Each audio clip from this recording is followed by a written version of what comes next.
Welcome to The Longer Game. If you're listening to a show about retail being reimagined. If you'd like to connect with The Longer Game, look for The Longer Game at thelongergame.com and on Facebook, Instagram, LinkedIn at The Longer Game. We're here to talk about retail, why it's changing, how it's changing, and what you can expect in the future. We're not trying to take ourselves too seriously, but we do want to know what that retail landscape is going to look like. I hope you enjoy your time listening to this podcast. We try to keep it as quick as possible because we don't want to waste your time, but we want to keep you informed. Thanks for tuning in. Now, here's the show. Hey, everybody. Welcome to The Longer Game. I am Michael Marr, your host, and I am here with my buddy, Jake Barnett and I said buddy, I've never actually met him in person, but I have a good feeling that we would be buddies. And anyway, he's the VP of Business Development at Fortunet. And from my understanding, Fortunet is a company that is helping brands who are getting acquired, I think, get the best deal. And we're talking a lot about e-commerce businesses. But I'll let Jake maybe do a better job of explaining that. So yeah, thanks for coming on, Jake. I appreciate it. Yeah, Michael, thanks for having me. Good to see you again. So I'm with Fortunet. In a nutshell, we help. It's primarily Amazon native as well as e-commerce brands.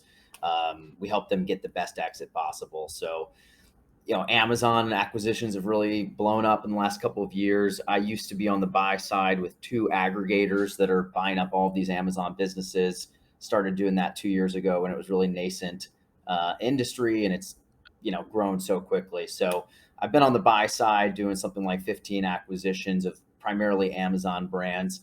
And I switched over to Fortunet about 6 months ago. So we sit with the seller and walk them through the whole process of strategy and planning all the way through completing the transaction of being acquired by these aggregators or private equity or whoever it is. And, really just giving kind of professional advice, anticipating buyers' moves, and making sure they get the highest price and the best deal structure. So I love the job. I get to travel around the world and meet like really impressive entrepreneurs doing super cool stuff on Amazon. Yeah, when we last talked, you were in Romania. Yeah, I was in Romania. Great. Where like a quarter of my team is from. Yeah. It's Romania is super cool and really nice people and some really cool businesses there. And I was in Ukraine after that. Oh, wow. Some awesome folks in that part of the world and in our industry. And now I'm in New York City today, doing similar stuff. So I get exposure to a ton of brands and kind of really intimate exposure. Maybe also exposure to germs too, since you're going all the places. I hope you've been staying well. Every time I travel recently on my own for business, and it's only been like twice in the past 2 years, I've got a terrible stomach bug. Oh, really? No, I've never personally. Nope. I'm pretty tough with that, I guess. I was in Mexico for like 6 months this year and survived that. The only place that really gets me is when I'm in. Yeah, I drink bottled water. Morocco is the place that I always hits me. But oh, wow. Otherwise, the stomach's pretty strong, I think. Maybe we should just change this into like a travel podcast. Yeah, let's do it. Talk about all the places that you've been. Is there a big e-commerce industry in Morocco? Not in Morocco. What is that? No, what is that like? That was just a random. Okay. Spent a couple trips there. It's just a really cool place. But that's just a place where I've one of the only one where I've really gotten sick. You just went over to Morocco? Yeah, exactly. Take the ferry over, and super cool. Okay. How long is the ferry? Like an hour, or is it? It's like an hour. Yeah, it's pretty quick. I actually know a guy with an e-commerce business selling Moroccan rugs, though. So if we want to go there, we can. Okay, we can. And so for everyone who may not know, since we're talking about retail in general and the future of retail, people, it's serious business. Aggregators, it's kind of a new term. I don't know. It's not a new term maybe in general, but it's definitely new in the Amazon space. Last year, there was a very large aggregator, which basically is almost like a venture capital company that's coming in and buying up a bunch of Amazon businesses and trying to grow them, I think find efficiency at scale. And there was one last year that got a very big evaluation. I believe the valuation was $1 billion. That was Thrasio. And I think they were doing $500 million in revenue. I probably should have looked this up beforehand. The numbers change really quickly, right? So Okay. yeah, Thrasio's really paved the way. When I got into it a couple of years ago, nobody had actually heard of Thrasio. There was maybe 2 or 3 Yeah. aggregators. So I've been able to I had see not. I had not heard until someone mentioned it now last it's year. it's big news. Like Thrasio's really paved the way, but they're one of something like 70 of these aggregators that are out there now. Collectively, they've raised something like 7 billion in capital just to buy Crazy. mostly Amazon businesses. Um, it's really kind of like a classic like private equity roll up type of play. But I think really the bet is that the future of retail is going to be e-commerce, of course, and then Yeah. within e-commerce, it's going to be mostly Amazon. So that's really what it's all about. And I think the folks are trying to kind of draw the battle lines and say, hey, let's snap up these really I cool like how you brands said right that. now. Yeah. And like that's going to be the future. And, they're going to try to defend the high performing, highly reviewed and ranked brands now rather than try to launch new Yeah. ones. So I think that's kind of like Okay. we see the future of That's a good retail, perspective. yeah, kind of unfolding right now. So every aggregator that's out there is buying up companies, buying up Amazon, mostly specific companies. I think there are some that probably are doing maybe e-commerce in general, but Yeah. they're going out and buying these businesses and trying to grow them. And I like what you said about how they're trying to defend them and secure placement now. It's definitely I know it's been getting tougher over the past, really even just within the past year, not tougher to grow a business, but to really, I think, be the highest and trying to find profitability when some of the advertising costs seem like they're going up on the Amazon side. But in general, I'm going to make a prediction, and if I'm wrong, doesn't matter. I'll be dead probably. Oh, maybe not. Maybe Hopefully not not this that soon. soon. But Yeah. Yeah. I feel like Thrasio is making and Thrasio is just the main name, but the aggregators are going for these brands that are doing well on Amazon, doing well on e-commerce, and once they've rolled all those up, maybe some end up getting consolidated, and that leaves more market share for the other brands that they have that are in that category.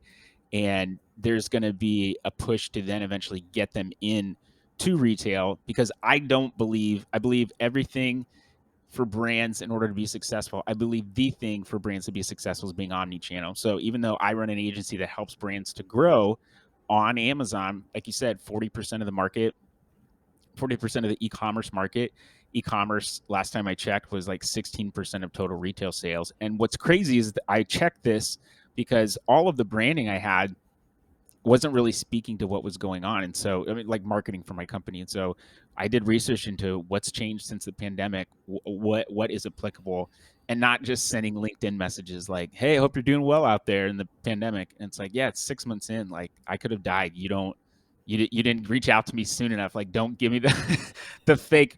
I'm getting some now. I hope you're doing well in this troubling times. Anything that's going wrong with your business, I'm like, you're a little late. Yeah. I Yeah. could have Yeah. used you last year. I really needed a shoulder to cry on. Yeah. So I feel like there's going to be a push to retail because the brick and mortar, because I feel that humans want, and I was talking about this on the last podcast, I believe, humans want a tactile experience. So they want to be connected to the product.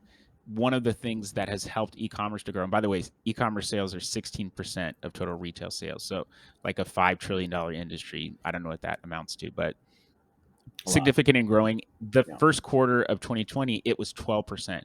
So it jumped up to 16, fluctuated a little bit, and is leveled back out. Now it's 16, or stayed at 16, and that's a pretty significant jump. It was only that sector of business, e-commerce, of all retail sales, it was only growing by like less than 0.5% each year. So maybe 8 to 10 years worth of growth in a very, very quick time. So that's significant. Strained a lot of logistics. I mean, we saw Amazon push back delivery times. We've seen UPS, FedEx, all of them struggle, especially around the holiday season in Q4. For everyone that doesn't know, that's Q4. They struggled with logistics and just getting stuff out on time. Now there's been inventory limitations. I mean, there's so many Yeah. ripple effects that are out there. But I remember a company that I think they were called Snap 36, and they had a case study. They were doing 360 degree photos for Amazon specific brands. Oh well, I mean, you could do it on Walmart and Home Depot and whatever, but they took a can of bug spray Like, no reason why you should need a 360 image of bug spray. Like, you know what it does, kills the right bugs, or maybe it was a repellent. I don't know. And they did a 360 image, put it on the product detail page on Amazon, and their conversion rate increased 10%. And that to me is crazy. So e-commerce has made it easier for stuff to be tactile. They've also made it really, really easy to return stuff. But I do believe that people will maybe it turns into an experience where you go into a store, you try on an outfit, or you look at something and then they ship it to your home same day or next day or something like that. But you're dealing predominantly with e-commerce brands, Yeah. mostly on Amazon.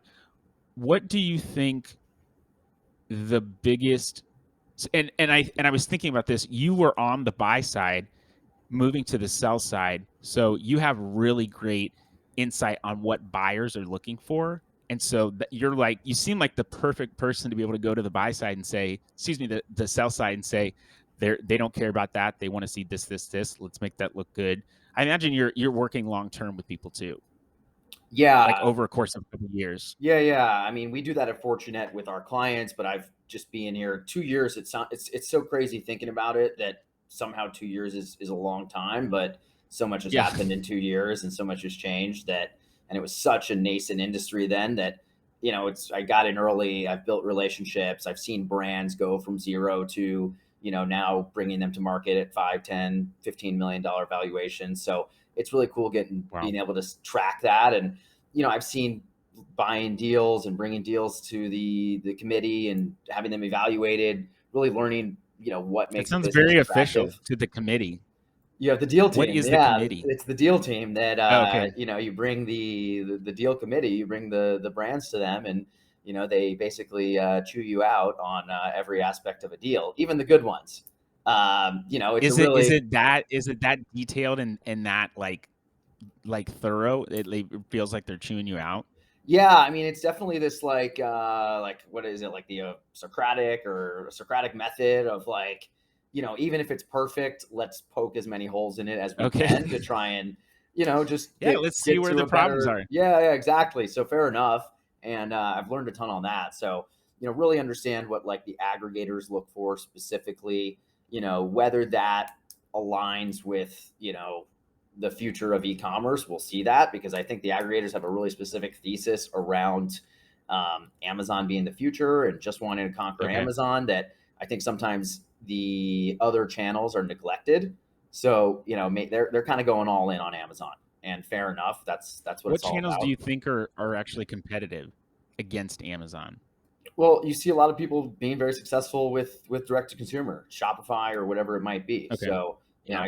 and there's I think parts of that business that are much more attractive than Amazon. Owning your customer, building your email list, building a real brand rather than just a search-based Amazon purchase. Those are different And things. I see that as the future of Amazon, is because they provided so many more features for brands, but telling that brand story, I think those are the products that are going to last, the ones that have a strong brand and a brand story behind it.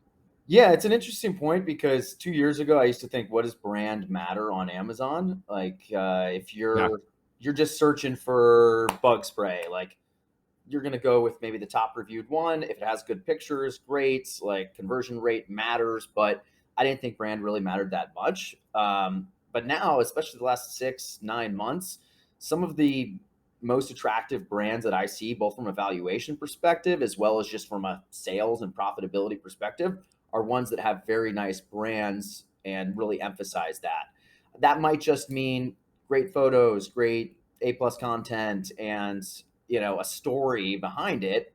I don't know what else you would Hmm. say is makes up a brand, but some of those elements are pushing higher valuations. So buyers seem to like it. The business buyers seem to like it as well as the customers seem to like it. So I've kind of changed my tune on that. And brand does seem to matter more on Amazon. You'll never see Amazon, giving up customer lists. So how do you really build brand loyalty Sure. on Amazon is I think another To question. other teams inside of Amazon. Yeah. Yeah. So They're that's going to say, interesting. "Hey, this team, we work with them. This is helpful. Here you go. Let's Yeah. create this new product. It's gonna be Yeah, awesome." yeah, yeah. That's where they're sharing. Exactly. But it's interesting seeing kind of brand develop. Like I think Amazon's giving more features there for their sellers. But yeah, I see like Shopify. I have a great business now that's just about to get sold. That's like 15% Shopify. That's growing Okay. faster than Amazon. More Oh, repeat wow. purchases, things like that. It's Are you growing. able to say what industry it's in? That's like home improvement. Okay.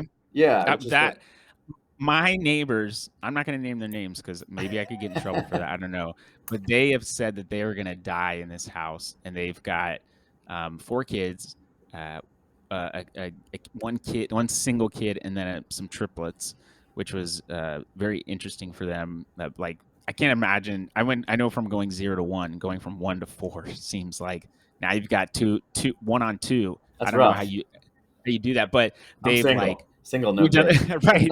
They've redone their basement. They got a trampoline. They've really, like, I mean, their house is like a wonderland. Yeah, So yeah. they say that they're gonna die there, but that makes sense that the home improvement category would, or just home in general, would be really growing well. Yeah, people are, especially after COVID, I think people are invested into their homes more. And, I think we saw in a lot of categories some weakness in the last 2, 3 months, with the world opening back up, especially things like home and maybe Okay. like children, toys. But Delta's coming back. People are it's bouncing back with that. So I think people are changing their tune, like long term, investing more in their homes, home Okay. offices, playrooms, or whatever. And I think you've seen that on the retail side too. Like Home Depot's been killing it. So it goes both ways. And I'm sure if you have a project, some of the There's stuff you lumber's go to hard to Home find. Depot, It's super lumber's hard expensive. to find. Yeah. Yeah. So it's not like just e-commerce has benefited from these trends. And I think some stuff you need right away. You'll go to Home Depot. Maybe you don't want to pay the shipping if it's something big, and then other items maybe you can't find them at Home Depot, or you'll wait 2 days and you'll get it off Amazon. Do you remember when Craigslist was really popular and people would sell like live animals on there, but you're not allowed to do that? I don't remember any live animals, but I think I've bought a couple things off Craigslist like way back in the day. Oh, I bought a ton. I've also sold stuff in my house, but more what I did more of was music equipment. So I would sell like different keyboards or synthesizers or microphones, whatever. I used to wheel and deal, I guess, on that site all the time. And I had a buddy who did it too. And when I was going, when I was going somewhere, there's one time I was driving up like 45 minutes north of my city at night, and I was like, "Hey, I'm gonna just turn my phone on. Will you just like listen in, and if I like get killed or you hear me like screaming, just like call the police." The Because this classic guy, I Craigslist went into this killer. guy's house. Yeah, Remember basically, and that I'm guy? like, Yeah. okay, took me into this shed in the back where the keyboard was. There's like a black light. I was like, okay, you're gonna be fine. You're gonna make it. Um, and all I had on me was my phone turned on. I didn't have any kind of protection, so it was a little bit crazy. But yeah, I'm pretty sure there's also some pretty good personal ads that are on Craigslist that I have a buddy. He would always send them to me, and I'm like, "This is funny, but are you like really interested? I can't tell. You send me these all the time. Are you telling me that this is you? Like you place this That's personal his ad ad. anyway?" Yeah, yeah. I think the brand. I mean, I'm hearing more people, even just within the past 10, 15 years, like celebrities thinking about their brand. What's your personal brand? I don't think anybody was talking about that in the 80s or the 90s. It was very product focused, and marketing has really evolved to be more about stories. And I think that makes total sense. I said this before. I'm a big fan of Donald Miller and Story Brand and how they talk about being able to, like, within an instant, going, it sounded like this, going to, I snapped and I couldn't hear it, going to someone's website and being able to know exactly what problem this solves right away, and it being applicable. That's part of brand being able, and just maybe conversion rate optimization. But I think since the dawn of time, we've been writing on cave walls, telling stories that way. Why wouldn't we go to more story, based stuff? And I think that I'm curious to know, why is it that you feel now that you change your tune? Why is brand mattering more to maybe the buyers? Yeah, it's an interesting question. Like maybe when I think about like why brands are becoming more important, maybe it is actually because of Amazon, like kind of democratizing e-commerce and just making it, hey, you go there, it's easy, you find anything you want. So, there it's been so hard to differentiate because of Amazon, and maybe and it's driving prices down for a lot of sellers. So maybe at the same time, that's creating the need to differentiate through a Okay. brand to maintain premium pricing or whatever it might be.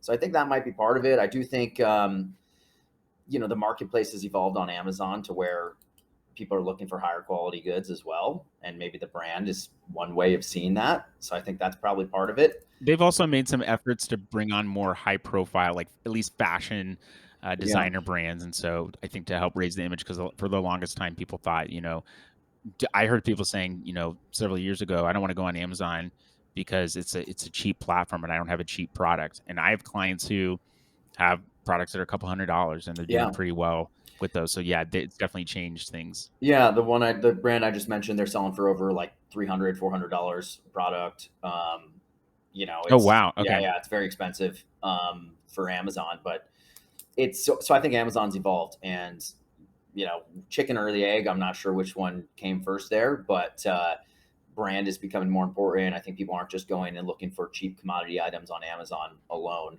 I'm probably guilty of it too. As much as the brands might hate it, sometimes I find something I like, I go on Amazon to find it so I can get it tomorrow.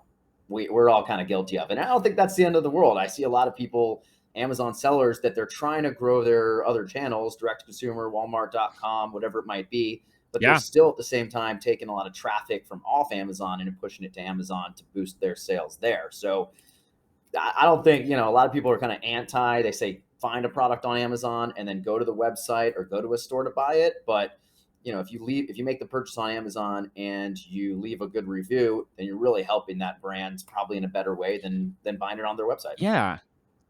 I've heard people always say, or lots of people say, Amazon has killed small businesses, and it's totally not true. Yeah. I was able to earn a living with my small business selling on Amazon. I know lots of other people. I'm helping people. Other agencies are helping people, so it's raised up. Not every brand is going to be doing a million plus. I think average for most brands out of the millions of sellers, are there millions of sellers? I don't remember Yeah, now. I guess It's there's like like a two hundred or three thousand. million sellers, and there's something like 40,000 on Amazon US. They're doing over a million in sales. I've personally spoken with hundreds of sellers that are doing over a million in sales. I was just at an event yesterday. I met a guy doing like 35 million in sales.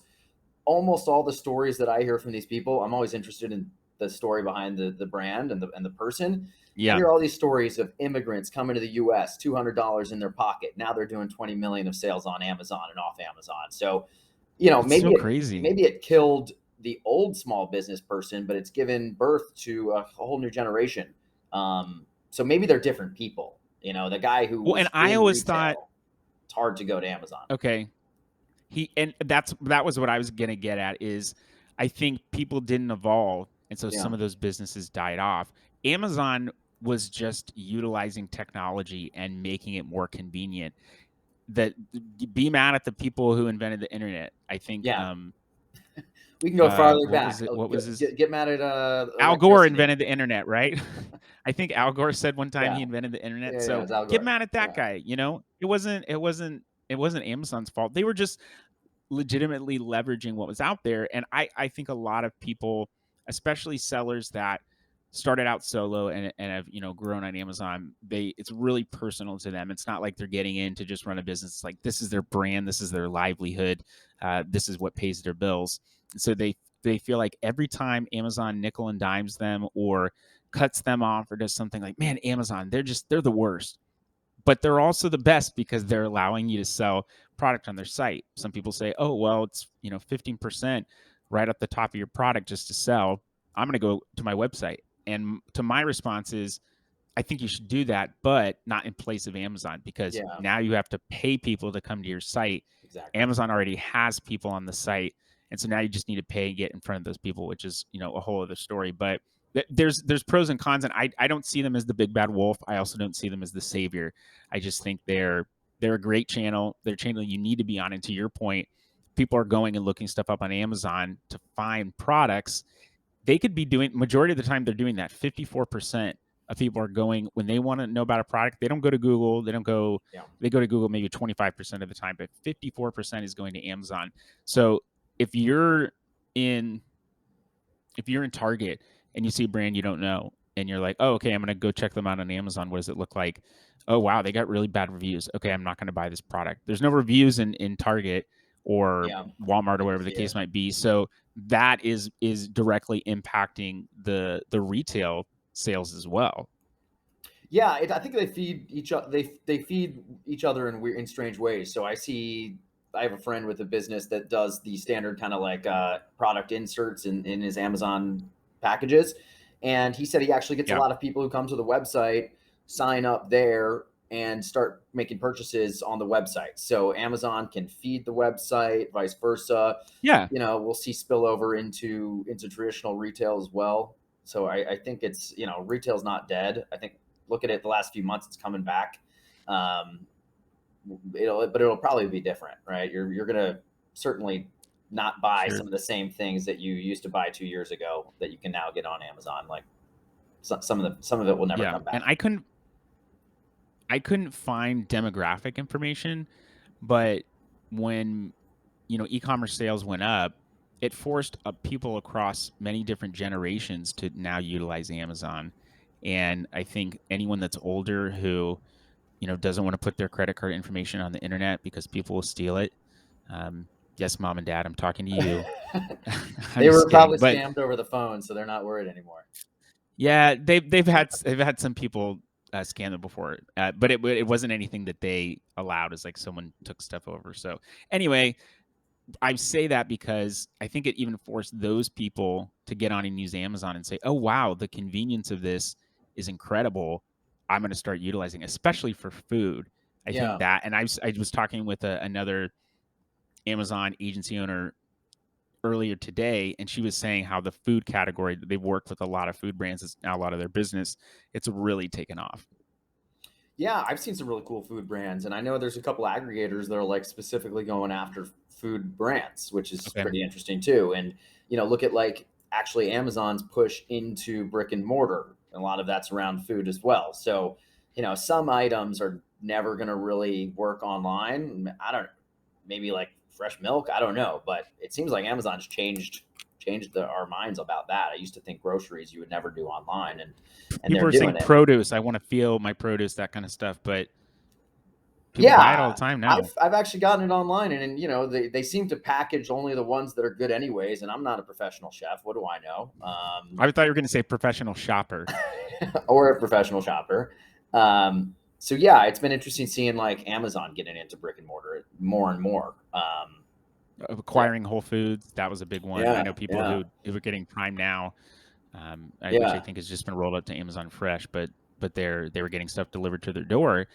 I'm thinking about this, like what is the big thing that's changed? And I think it's convenience. Everybody's very busy.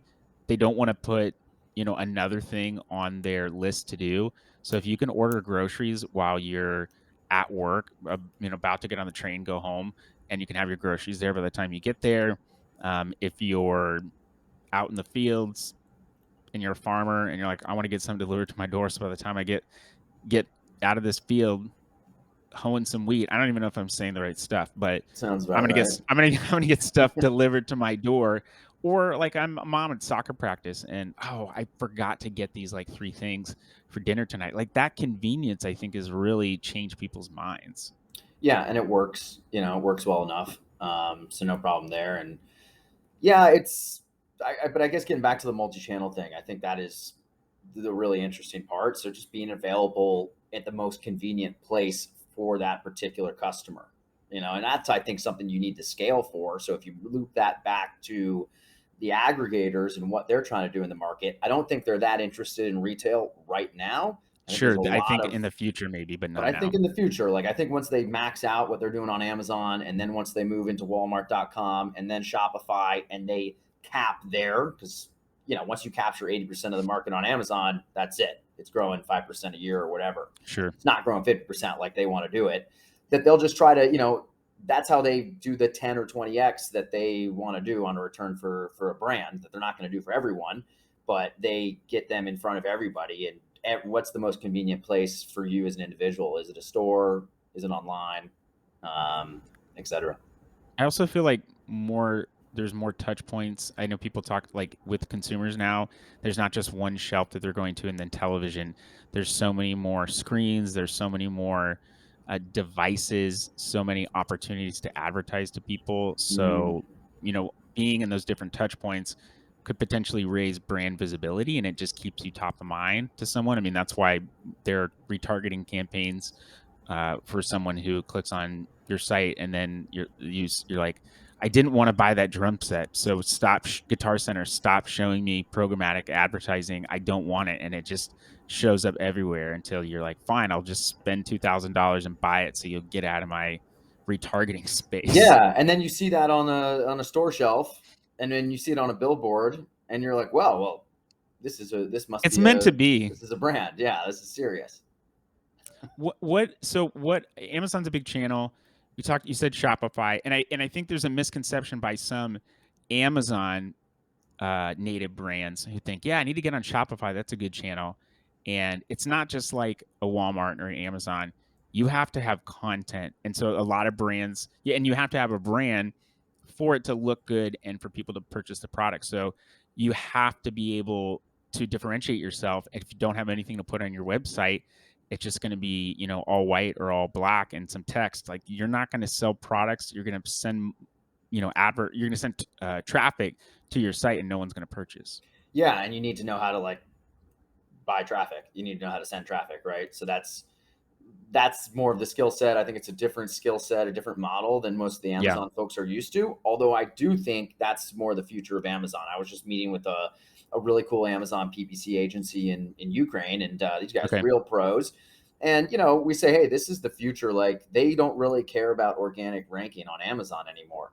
It reminds me of Google like 15 years Yeah. ago. You used to just throw up a site, you got some backlinks, and you were at the top. And then everyone just said, why invest in that when you can just buy placement? And I think you're Yeah. seeing this similar stuff in Amazon. So I think you'll see the profile of these Amazon, even the small brands that don't get snapped up by the aggregators. I think you'll see the profile change to, hey, I'm really good at product research and content just on my page or on my store, to people that are just really good internet marketers that are also good at advertising and conversion.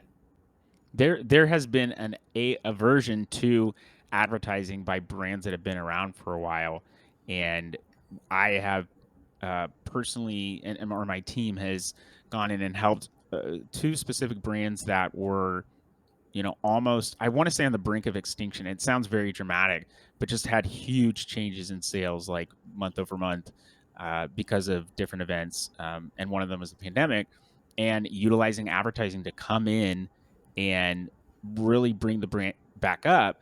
And of course, it looks bad because you're like, oh, I'm less profitable, but you have to boost yourself up to get visible so you can keep the sales, so that you can actually bring more money in and get profitable by getting a better return for your advertising spend. That's the way that you can get there, but it requires an initial, deposit in the Amazon advertising bank.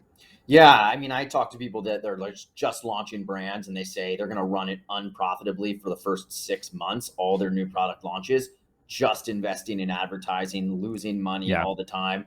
So that's like, okay, you have to be really good at advertising, and that's going to just make it more difficult for everybody else in that same niche trying to compete.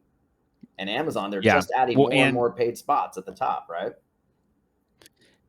and it could just be like a more traditional media buying agency that's used to spending hundreds of thousands of dollars each month, and they're not thinking about the return. They're thinking Yeah. about visibility, creative, all that kind of stuff. It's all, display type advertising, and that's what people are focused on. And so on Amazon, they're like, oh, they're getting a 0.3 return. Who cares? Whatever. We're really getting visibility out there. But no, that's not you. Here's the other thing. Amazon makes the most money, not off advertising, but when your product sells. So they have a separate ad algorithm. And I think of this as a conversation, but you can say, hey, I'll pay $10 for this keyword. I'll pay $10 for this keyword. And someone else is like, well, I've been paying $2 consistently. Amazon's like, let's see what this $10 a click keyword guy does. And even based on Yeah. an Amazon system, that's not what you would pay. But if that product doesn't sell, this other person whose product sells, they want to. And I think about it from Amazon's perspective. They want to be the most customer centric company in the world. So they don't want to put products in front of people that they don't want to see and that they don't want to purchase. So if you can't optimize your ads well enough, they're going to go back and show those other spots that they know they're going to consistently sell in. Yeah, I mean, it's an interesting point. I think so I was just at this conference yesterday for a lot of top Amazon sellers, and one of them told me, he By the said, way, ASGTG conference, great great conference. Yeah, conference. a lot Ed of Rosenberg is a really incredible guy. Reach out to get on his website and look at his Telegram groups, his WhatsApp groups. Lots of community there. I would highly recommend him. super pros over there. But somebody Yeah. told me that they thought one of the biggest differences they see in the last year or so, and having related to aggregators coming in, is that the conversion rate that you need to compete, it has gone up. So, you used to Okay. see people at 20%. Now it's at 30% plus. There's all these new tools that aggregators are using. And, they're just, I think, investing more in things like A+ content and better pictures and better assets. And on top of that, they're probably spending more on advertising. I can tell you, as a buyer, we used to look at like levers of growth. If you Yeah. can pump up advertising, that's a great one. And at the same time, they invest in conversion. Okay, win-win. But it makes it much harder to compete in the niche, and it's probably going to drive down margins at some point. Drive down margins, and it's going to probably be more difficult for brands in certain categories to go up against those brands that are going to have to really be efficient, but maybe they don't end up getting it as efficient as they want, and they take it over. I think from an aggregator standpoint, I think one of the things that it's very easy to come into Amazon if you've got any kind of e-commerce or digital marketing experience to say, oh yeah, I know how this works. It's fine. And you can get in there and it doesn't go well because Amazon doesn't operate. It's holistic. Everything is inside of Amazon. So you can't treat it like AdWords or something like that. Yeah. Yeah. It's probably like there's some things in common. And I know some of the top sellers on Amazon that I know are people that used to do, Facebook ads and Google back in the day. And they take that kind of same, like, let's reverse engineer the algorithm approach. And that probably works, but it's not just, hey, day one, you're the top guy. These are people that have been doing it 5 or 8 years on Amazon. And they've been digital marketers for 25 years. And those are some of the real pros. So I think there's some crossover, but there's definite crossover, and those kind of people, I think, really they've learned a new skill set. It's not they haven't been just said, they've evolved. They're not just like, oh yeah, I do digital marketing, I can handle this. It's okay, this is a new platform. Let's figure this out. How are we going to do it best? And then they go with what works. Yeah, I think eventually we'll see them all converge, right? Because it's going to become multi-channel. There's more brands that are sending off Amazon traffic to Amazon to boost their organic rankings, that kind of thing. So I think we'll see it continue to kind of converge slowly, the digital marketing and the e-commerce Amazon worlds. Yeah. So that's all the time we have. And you know why I'm saying that? Because I'm just saying it. It's over. It's done. So, Jake, if people want to find you, where should they look? Like in a record store? Should they look at a playground? Where would people find you? I'll be in Kiev next week if anyone's around there. I'm not sure when this is going live, but I hop around.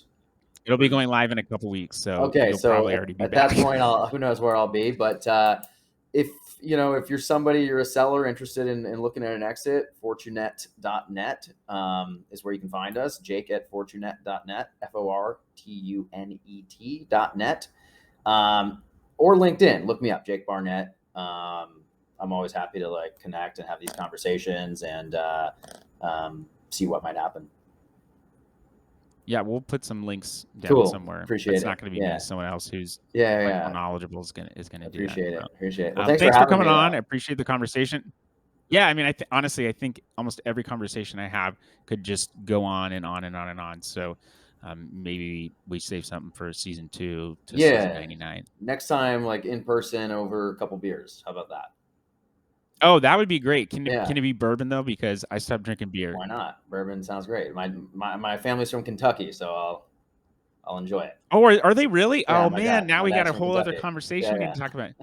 I live in Cincinnati, so I'm right across the border. Okay. Oh, and yeah. Huge bourbon fan. it's actually hard to find some good bourbons here because they already have distribution in here, and so people know what's good. So prices have gone up in some things. It's like I can't find Blanton's anywhere on the shelf. It's so incredibly difficult. Buffalo Trace, if you see this and you want to sponsor this podcast, I would love that, and I will rep the hell out of what you have because I'm a huge fanboy of Buffalo Trace. But all right, I guess next episode is talking Next whiskey time in Cincy. in person. All Sounds right, great. cool, man. Well, thanks for I'm thanking you. Thanks for coming on. Thanks for having me. That's it, people. We have no rest of the show. It's over. So, I don't know. Go do your chores or something. Peace. Thank you for listening to The Longer Game. We genuinely appreciate your time. And if you want to connect with us, please reach out to thelongergame.com. You can fill out a contact request form there. You can also find us on majority of the social media platforms, except for Twitter. That's the only one that we're not really on. This show is brought to you by my agency, Cartology.